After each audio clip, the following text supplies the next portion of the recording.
ঘটনায় সেনাবাহিনীর এক সাবেক সেনা কর্মকর্তা মেজর সাদিকুল হক সাদেককে গ্রেফতার করেছে। গোপালগঞ্জেও একই ধরনের প্রশিক্ষণে প্রমাণ পেয়েছে আইন শৃঙ্খলা রক্ষাকারী বাহিনী। এ কারণে কিছু সাবেক ও বর্তমান পুলিশ কর্মকর্তার উপর নজরদারি জোরদার করা হয়েছে।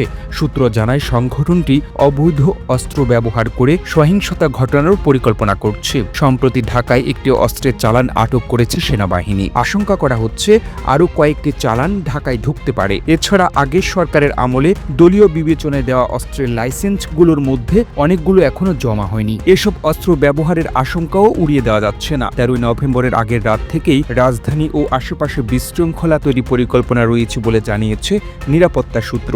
গাজীপুর চৌরাস্তা থেকে উত্তরা পর্যন্ত সড়ক অবরোধের দায়িত্বে পেয়েছেন জাহাঙ্গীর আলম। কাজপুর থেকে যাত্রাবাড়ি পর্যন্ত অবরোধের দায়িত্ব লিয়াকত শিকদারের। ঢাকার ভেতরে অগ্নিসংযোগ ও সংঘর্ষ সংঘটনের দায়িত্বে থাকবেন সম্রাট।